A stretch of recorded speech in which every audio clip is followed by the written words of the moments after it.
Atiku, the wife of People's Democratic Party presidential candidate Atiku, has criticized Peter Obi's campaigning in churches on behalf of the Labour Party. When she met with Northeast women stakeholders on Saturday at the Government House Banquet Hall in Yola, Titi urged the electorate of Christians to be mindful of politicians who use religion as a political football. Bola Tinubu, the APC presidential candidate, poses no threat to her husband's aspirations for the presidency, according to Titi, because no one in Adamawa State is talking about him. Okay, so you're telling us that Peter Obi is a threat to your husband. Don't let others convince you that Obi is somewhere and that he will help you because he is a Christian. In this enormous nation of Nigeria, where Obi only handled one state, Atiku oversaw 37 states, including the Federal Capital Territory. As a result, Atiku will carry out his previous service for you, she said. She continued by saying, this Obi, as you must have known, was part of the PDP, but who went out through the other door and has been moving from church to church, seeking Christian votes to become president on the grounds of religion. So, like I said, Obi is a threat to your husband. He moved from the door or from the back door, so she should continue to remain in your, or he should continue to remain in your husband's party. Even did your husband not leave a PDP and went to APC? Your husband did not see any affair or see oversee any affair of any state, because it was just like they always call them a spare tire. He was not really in charge. He was neither here nor there. Just handle this one, handle this one. The president who happens to be Obasanjo will take it from him. And at the end of the day, we know the testimony of his boss that he worked with.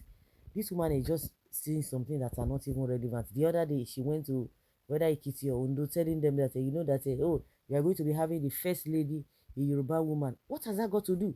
Now, you said your husband oversaw about 30 something states or whatever. At the end of the day, what did the people bring out from it? What did Nigerians gain from it? Well, Obi knows that Muslims in Nigeria are not reasonable enough to know who to vote for. They lack individual confidence to vote for a good leader.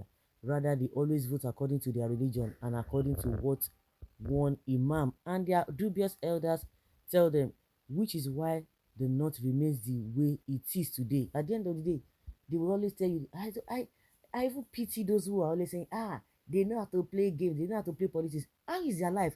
Which policies? Because these politicians across board, they are on the same level, enjoying themselves, leaving their people in various places, leaving them, impoverish them in poverty. So what are we talking about? So what have the people gained? Well, Atiku Gates' wife is also afraid of the structureless candidate. Nothing Musa no go see for Gates, so don't even mind her. Good. You don't want Christians, you want both. You like Muslim. God knows you cannot be here and here. You don't even want Christians, Peter Obi wants both. And tomorrow they will say it is not about religion. There's no church in Nigeria he has not visited soon. Soon he will be visiting the churches abroad, religious candidates. So if he goes to visit a religious, so what has that got to do? I don't understand. It has now become a taboo. Obi went to churches to worship his God and not to campaign. Can you name the church that he went to campaign? What's wrong with that? I don't understand. Grandma, good morning. We don't even need old wine again. Well, speak. Peter B. The court is always in black apparel, seeking the vote of the Christians. See hypocrites of the highest order. Yoruba and Hausa slave. You will remain a slave till thy kingdom come. Don't even forget that your husband asked the North not to vote for Igbo or Yoruba candidate. What could be more divisive than that? He claims to be a bridge builder solely by marrying from across the nation. By the way, Madam Atiku, what is wrong going to church and by extension mosque? Don't mind the woman. What is more divisive than what Atiku said? That don't vote for Igbo. They will just come and be saying blah blah blah.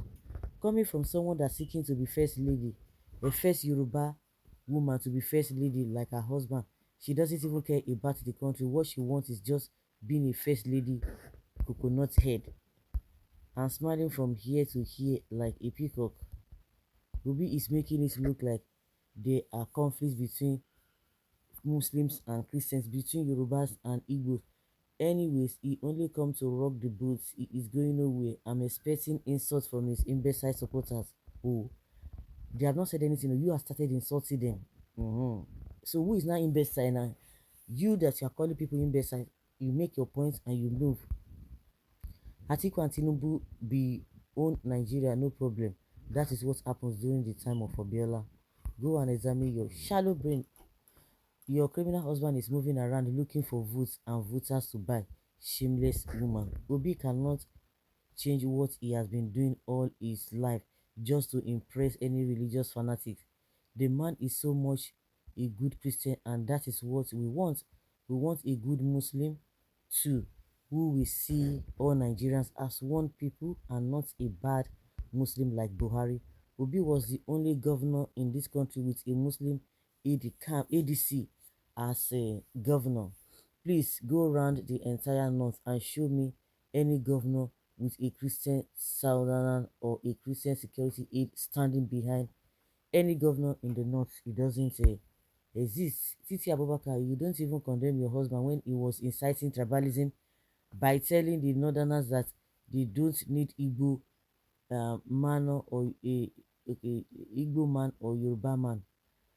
That's what the northerners need is a northerner. Is only a gullible Nigerian who still talk of who support Atiku or Tinubu again. So because of election, Obi should not go to church again.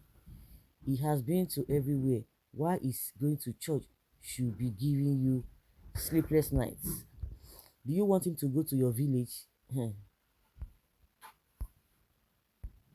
Why don't he go to churches when your husbands cannot even criticize the killing of the helpless girl Deborah at hands of his agents? Bring down the tweet. Shame on the unifier himself. How did Atiku oversee the 37 seats? Was he a president before? I don't know for them. Madam Atiku, you two can jump from mosque to mosque. Nobody is holding you. You should go and rest.